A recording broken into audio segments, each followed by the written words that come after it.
5 ways to tackle your renovation costing. Budget blowouts are common in renovating, but costing the job can be time consuming, and anyone that doesn't have a lot of experience in renovating may be tempted to take some shortcuts and just pluck a figure out of the air and hope for the best. I know this because I've done it, and I've proven without a shadow of a doubt that it absolutely doesn't work.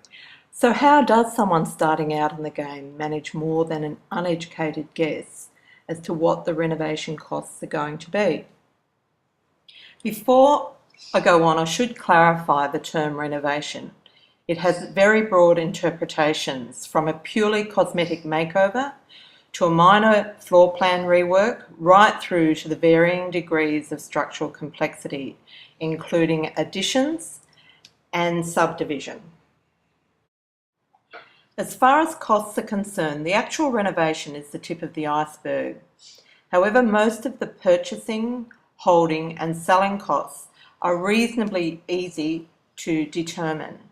For this exercise, we're dealing with the actual renovation costs only. Now, there are a couple of things you need to do before you start. The first is to prepare a comprehensive scope of work. A scope of work is a list of every item of work that needs to be completed and how it's to be done. This document is then broken down into the individual trades. It's important to keep in mind that the more detail you're able to include, the less room there is for error or omissions. Here are 5 ways to go about costing your renovation. First one is to use benchmarks. This is an acceptable method of estimating purely cosmetic renovations. It is generally accepted that a property can be upgraded cosmetically with a spend of around 10% of the value of the property. This does not allow for high-cost repairs such as rewiring or restumping, or any building or structural work.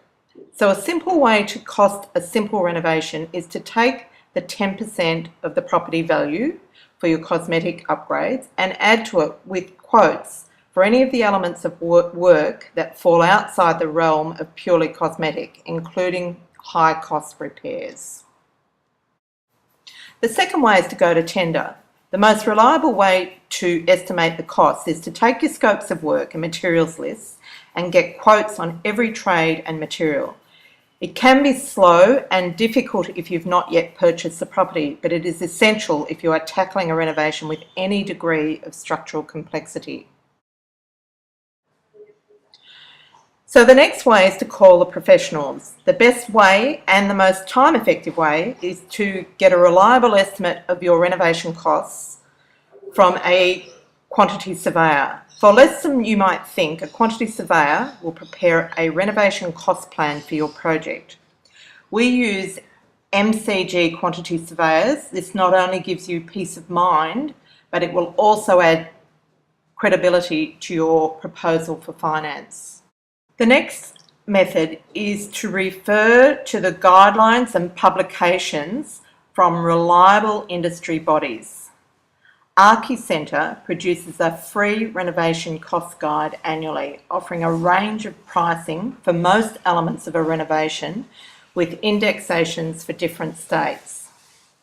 Rawlinsons Construction Cost Guide is the quantity surveyor's Bible and provides a huge range of information for costing your building work, but it requires a level of building knowledge to be able to extract the information you need.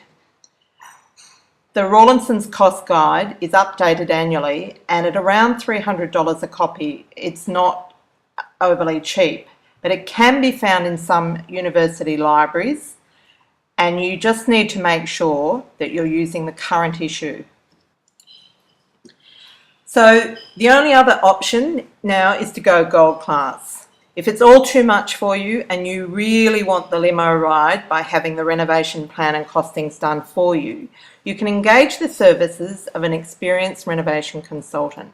They'll advise you on the best changes to make to improve the value of the property, how to go about it, and what it will cost you. Some will even do the renovation for you. Whatever the method you choose to cost your project, it is important to remember that renovations have an uncanny knack of producing nasty little surprises. So keep those to a minimum by being rigorous with your pre-purchase due diligence. And for the unavoidable, make sure you include at least a 10% contingency as a buffer.